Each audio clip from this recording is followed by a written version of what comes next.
Radio. Raheem here with Sugar Hill. Listen, you have made yourself maybe one of the most recognizable trainers in the sport in the shortest amount of time possible. Having been in the corner for Tyson Fury and Wilder, you made your medal as a trainer globally. You're here with Tyson, who's supporting Saunders. And not to second-guess Saunders' corner by any stretch of the imagination, but simply from a trainer's perspective, what are his best weapons to dethrone a pound-for-pound number one like Canelo Alvarez? Well, first of all, you have to understand that Billy Joe Saunders, he never lost. So that's to me, that means a lot. I don't know what other people feel and how they feel about that, but the man has never lost. He's been winning the same as Tyson's been winning since they were amateurs and coming up through the pros together. And I've seen him fight some tough fights and guys that he's supposed to have possibly should have lost to, and he's overcome those. He's overcome those fighters and came out victorious. So he's a slick softball. He's slick and he's a problem for anybody. One thing I do notice about Billy Joe is that he gets up for big fights. If you put him in there with guys maybe that's not sort of on his level, and that's how he thinks, then yeah, he may not get up for that. But this here is a big fight. This is a mega fight. This is what you've been dreaming about your whole life as a kid, having this kind of opportunity. Not just being a world champion. You have that dream first, I guess, being an Olympian, being a world champion, but then the mega fight, the big fight. For him to have an opportunity to put himself as the best by beating one of the best. From the technical side of this fight, there was a big stalemate earlier this week about the size of the ring.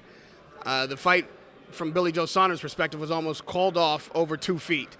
Well, really over 4 feet, and negotiated it to 2. So it's 22 now instead of 20.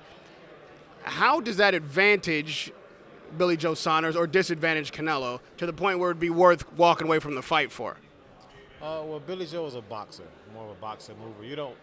Nobody wants to fight in a little small ring.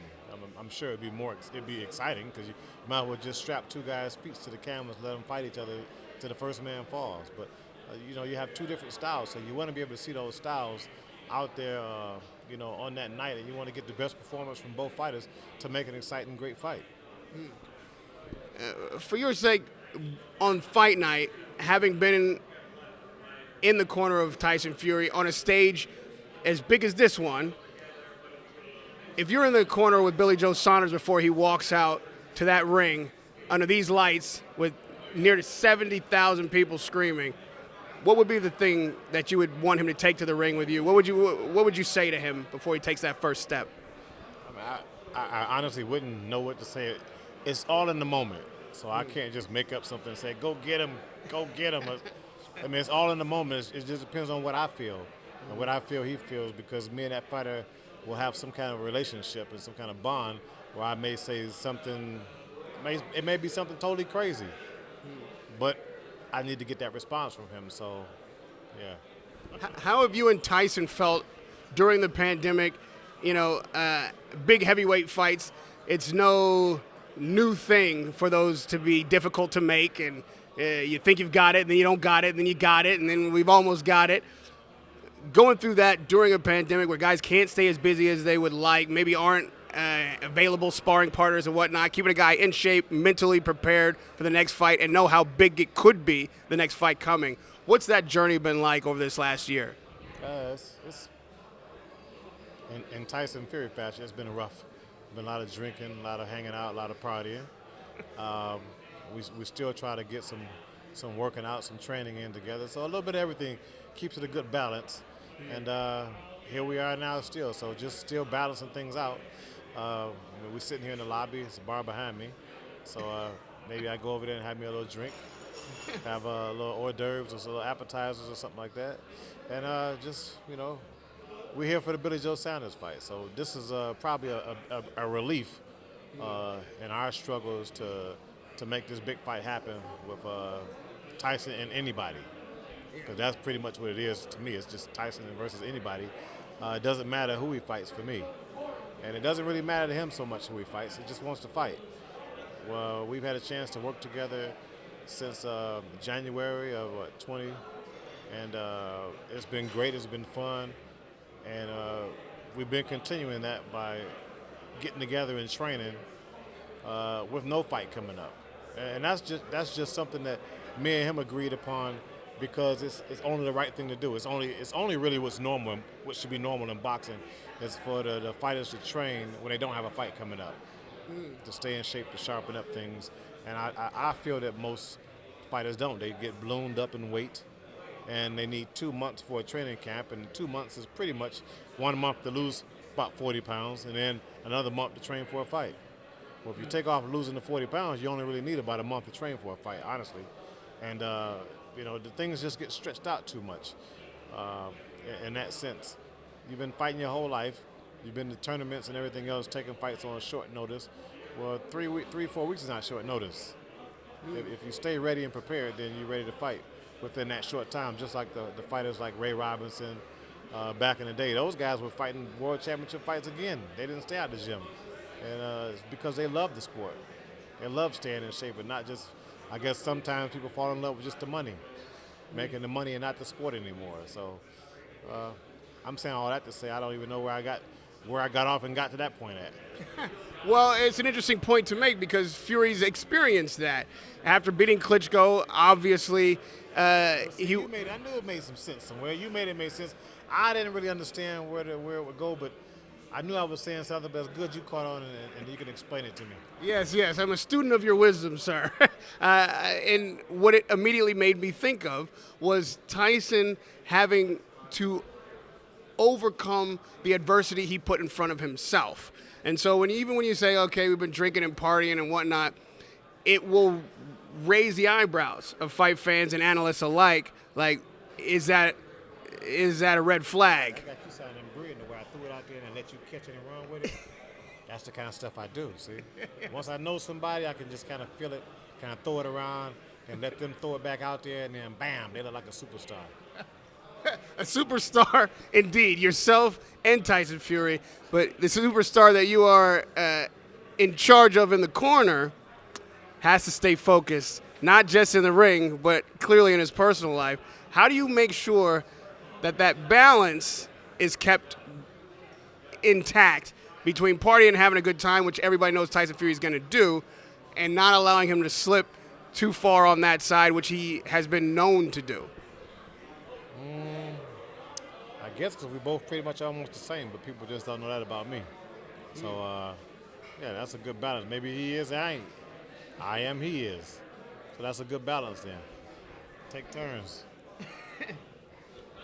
So in a personal way like that, you believe the two of you have kept each other in balance? And in what way is it analogous to what you've experienced in your own life in regards to, the partying and the drinking and maybe getting out of balance? I went to college, so I didn't graduate college.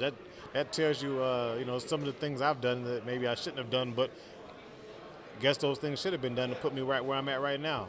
So everything happens for a reason. Even you look at the things that Tyson went through. I mean, nobody wants to go through certain things, but if you go through things in life and you can understand them and learn from them, then you can grow from them, and it puts us in different places that we are happy and we enjoy, but didn't really know how to get there, but we had to go through some bumps and bruises to get there. Have you two had this conversation? No, this is the first time, me and you. How important is it then, again, for you to make sure that he doesn't revisit something that was destructive to his career, something you've experienced yourself, that when this big fight is announced, and we expect it shall be, Fury, Joshua, how do you make sure that the partying and the hanging out and all of that door is closed and you prepare for the moment ahead? You know what? He's a big boy, and he understands what's important. It's the same as me. So when you learn how to control yourself, first of all, control yourself, then everything else is easier. I don't even think about the fights. We just train. I don't think about it. I mean, it's brought to my attention, the fight might be happening. Pretty much all I say is, okay, so I don't really want to hear about it. It's been said numerous times, the deal's made. They signed this, they signed that. Something's been signed, it's been said they're fighting. And all I have to do is ask somebody, whoever's asking me, okay, so where's the fight at and when? and nobody has that answer. So this keeps everything so level and so smooth if you think like that, because if you don't, you're just inviting extra stress on yourself. Trying to plan for a training camp where? Don't even know who. So, I mean, yeah, I don't think about it. Best we can do is just train and be happy. You said it doesn't matter who you fight. Obviously, the success Tyson had against Wilder, like I said at the top of this interview, was really your coming out party globally as an elite trainer. Since then, Wilder's made many comments to take that victory away from Tyson and yourself. How did it feel to hear Wilder's many explanations, and some would call them excuses, for his loss after the fight? It just made me feel like that fight's still being talked about, so that was good for me. Like, you can take you can always take something and make it into a positive or use it for something good. So if the fight is being talked about in a negative way, it's still the fight is being talked about, and anybody can go look at the fight and see for themselves what happened and have their own judgment on it. So everybody has their own decision too as well, or ideas on what might have happened, and that's fine. But the true story is what happened on that date and that night. And on that date and on that night, what was, you say, the singular ingredient, if there is one particular thing, that changed the outcome so significantly from the first fight to the second? What did you prepare Tyson to do, or what did he do in there that made that outcome so definitive in the second fight? He was going for the knockout. It's just Fury going for the knockout. That was it. I mean, what else more was he going for? In the first fight, I mean, I guess he was going for it to win. I'm going to outbox him. Fuck boxing him. Go knock him out. And if Joshua is the next opponent, which we hope and expect that he is that the same mentality you face Joshua with? You know what? It's the same mentality for everybody. Knock everybody out. It's not that it can't be done. I mean, Deontay Wilder just had this long knockout streak. Right. So you're saying that you consider knock everybody out. Everybody.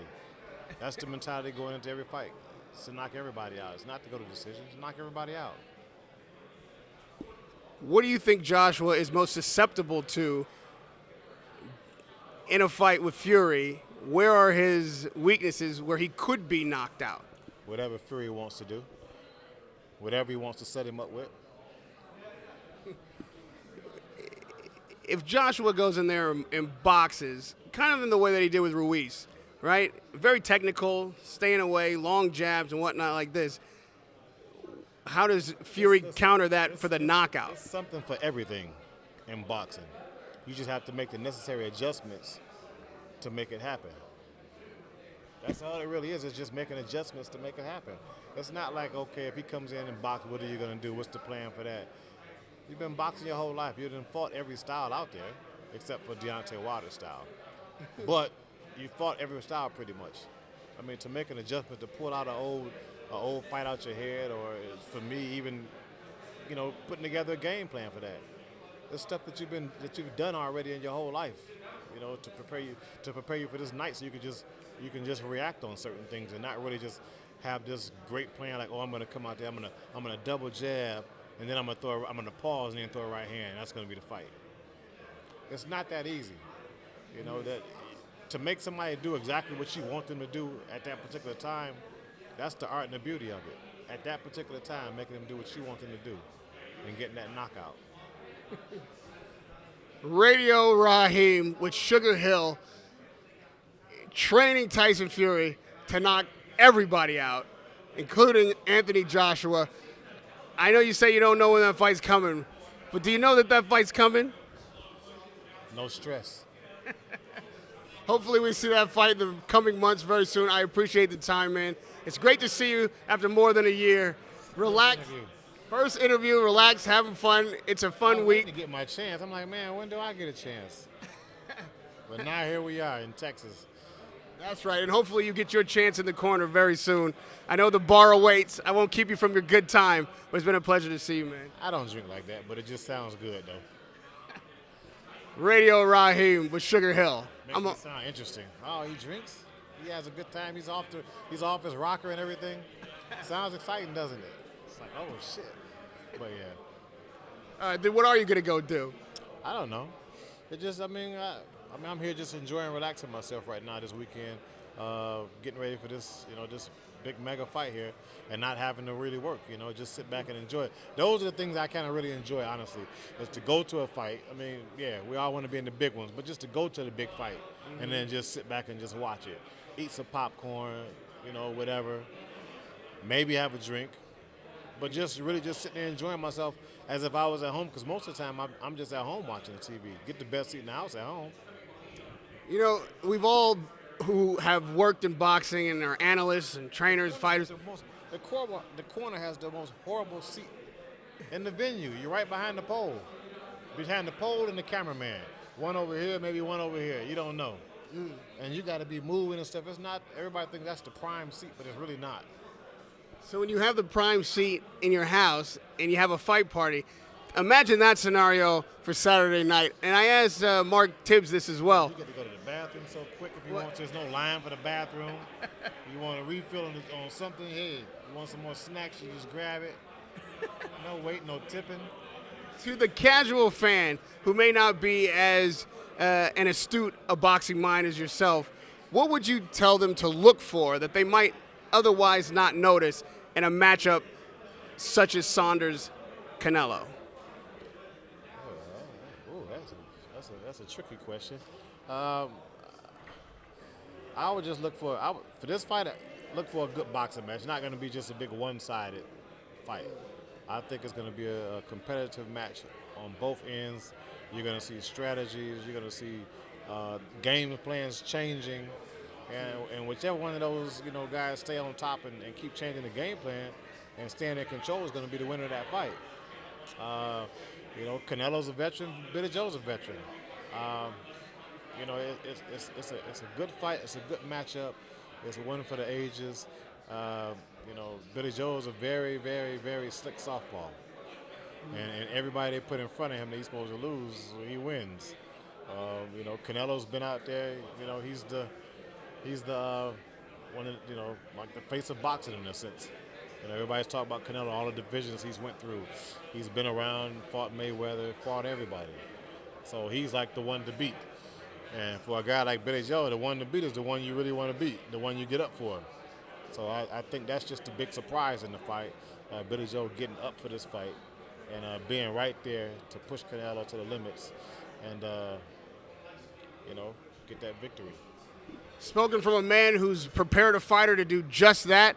Congratulations again on this new global stage and fame of yours as being an elite fighter, elite. I thought I was always big, really, because the way I look, I'm not an ugly guy, so like reaching that status, I always thought I was like a model or something, played in the movies. Actually, I was in movies, but movies and commercials back when I was young. So what movie? Saying too far. I was in Beverly Hills Cop. I think it was the second one where he was hanging off the back of the truck. Beverly Hills? No, that's the first one. That's the first scene of the first one. Yeah, so movies like that. My aunt was into the movies a lot. Yeah. So she always had us doing commercials, photo shoots and things like that as kids growing up. And, yeah. Wait, how do we find you in Beverly Hills Cop? Heck if I know. I was in there. They might have cut it out. I got paid for it. That's all I know. So I was in there.